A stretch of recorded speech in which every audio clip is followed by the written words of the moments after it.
All right, everyone, ready to dive into U.S. elections. We're going deep, deep into how it all works, from registering to vote to that crazy electoral college everyone talks about. It's a system that has definitely evolved over time, that's for sure. And sometimes it throws us some curveballs. Yeah, no kidding. Like, think about election night. We're all glued to the TV waiting for those results.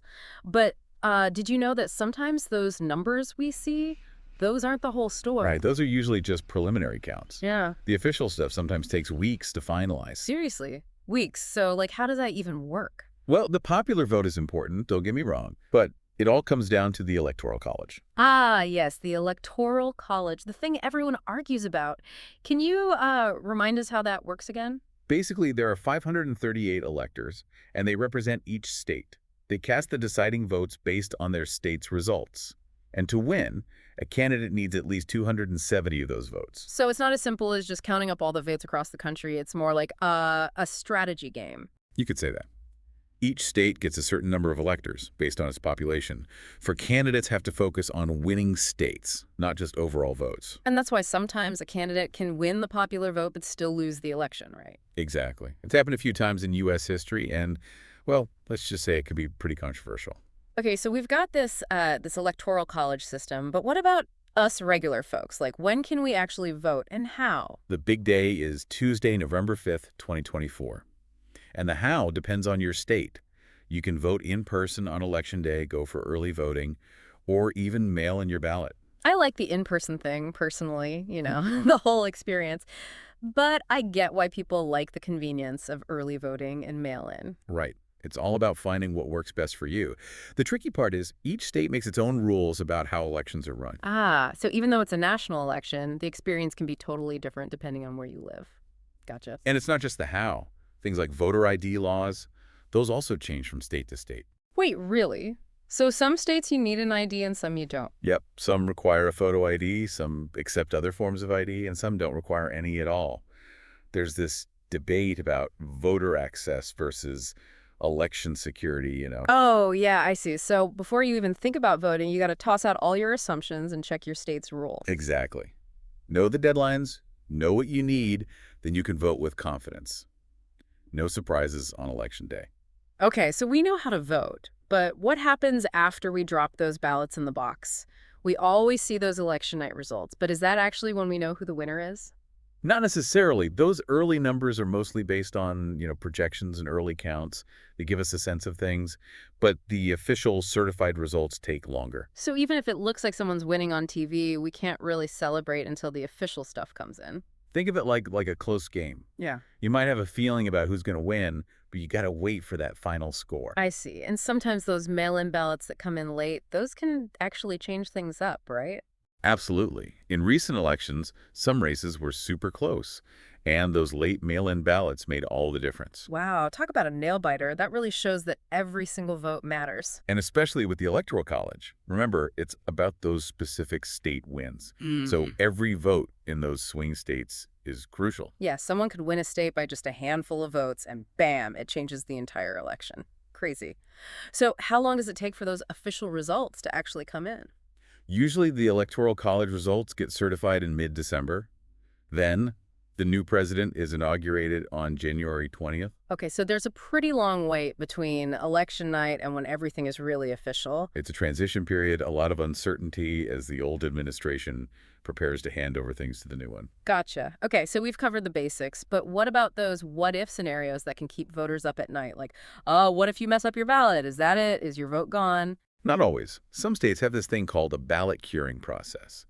They let you fix certain mistakes, like a missing signature or the wrong address.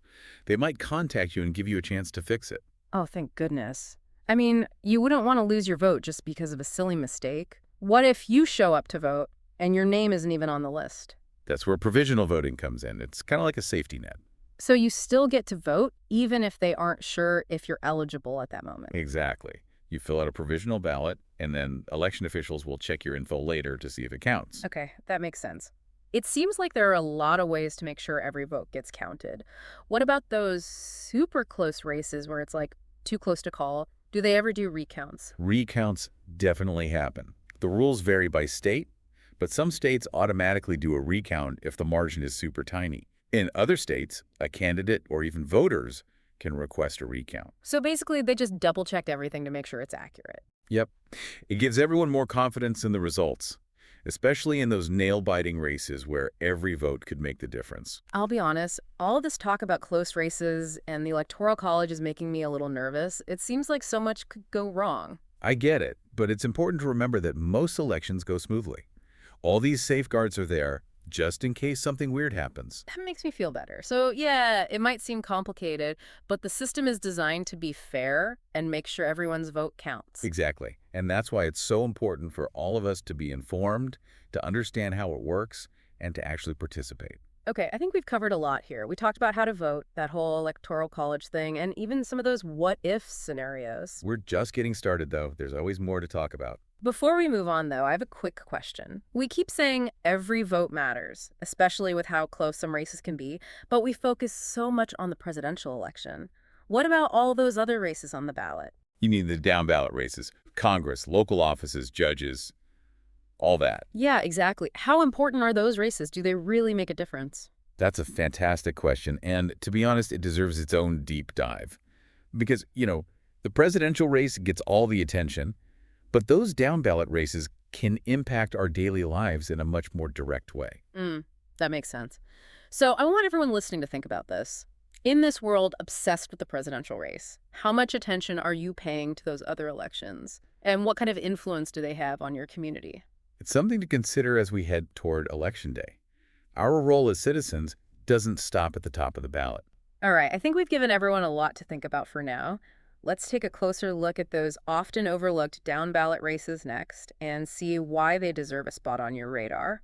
So we've been talking about the presidential race and all that, but what about those other races on the ballot? The ones we tend to forget about. Yeah, those congressional races, local elections, judgeships, all that stuff that's further down the ballot. It's easy to get lost in the presidential drama, but these other races can really hit closer to home. True, true. Like your representative in Congress, they have a say in laws that affect your entire state, the whole country even. And local officials, think about it. Schools, roads, parks, even public safety, it's all decided by the people we elect right in our own communities. They're like the unsung heroes of democracy, working behind the scenes. And you know what? A lot of people skip those local elections. Lower voter turnout means your vote has even more power. Good point. It's like your vote gets amplified in those local races. Okay, so let's break this down a bit. What does a congressional representative actually do besides attending fancy dinners in Washington? Well, for starters, remember there are two parts to Congress: the House of Representatives and the Senate.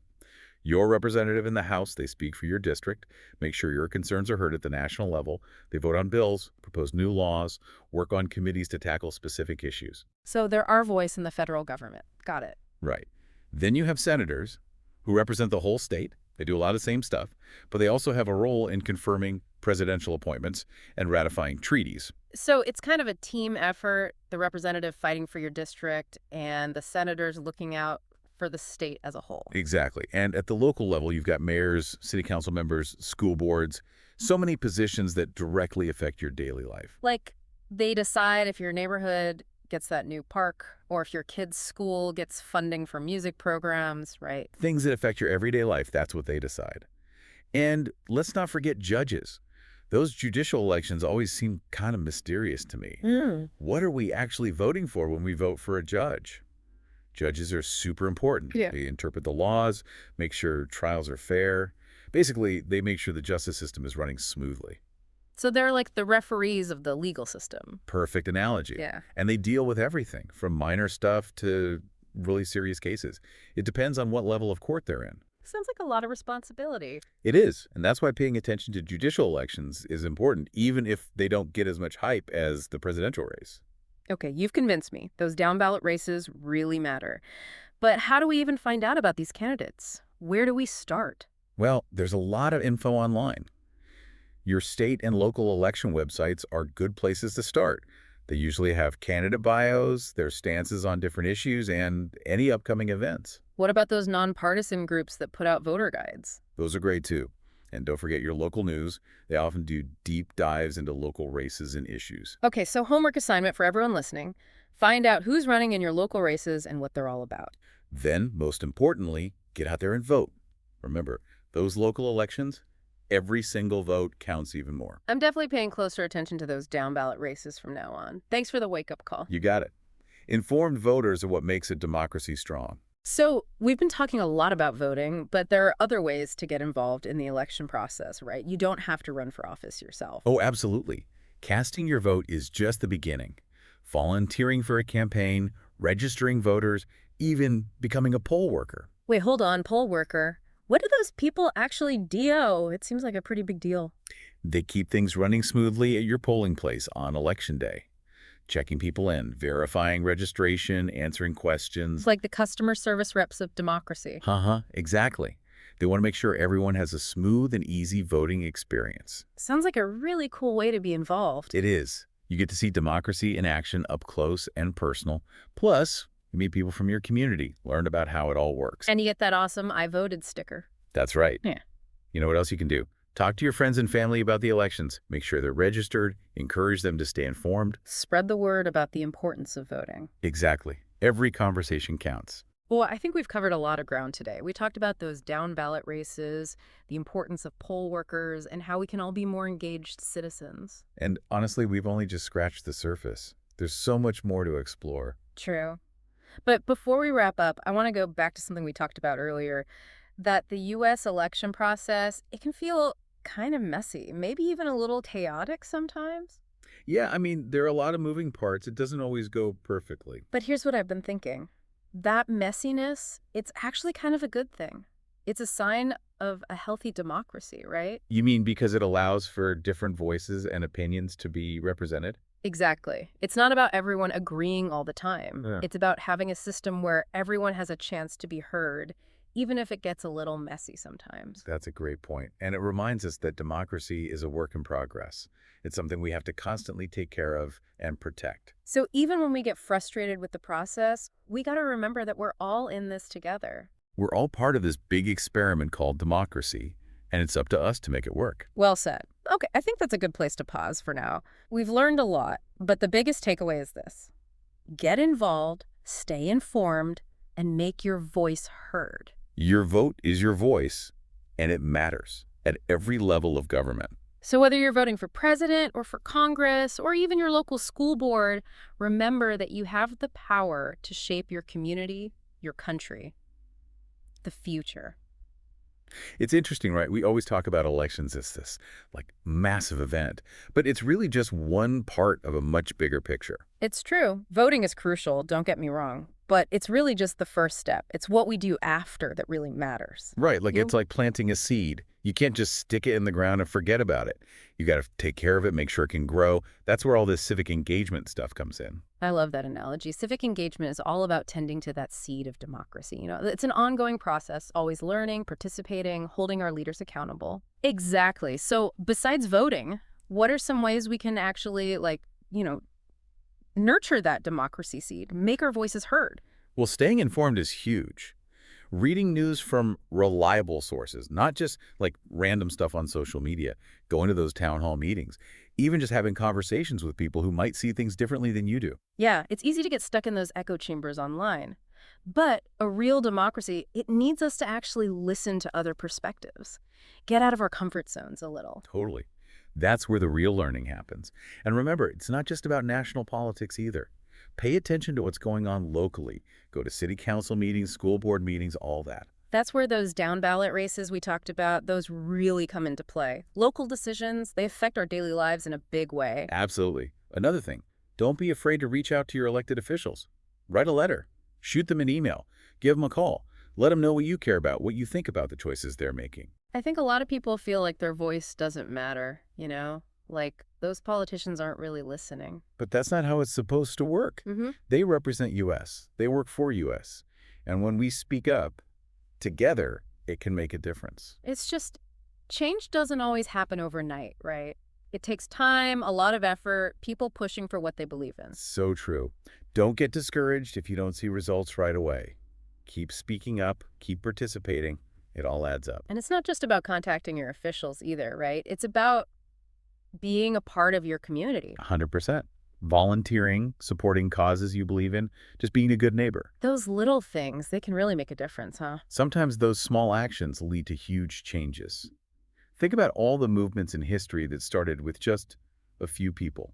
They saw a problem, they got together, they raised their voices. Yeah, like the civil rights movement, women's suffrage, environmentalism, all those started with people saying, hey, we need to do better. And that's the power of democracy.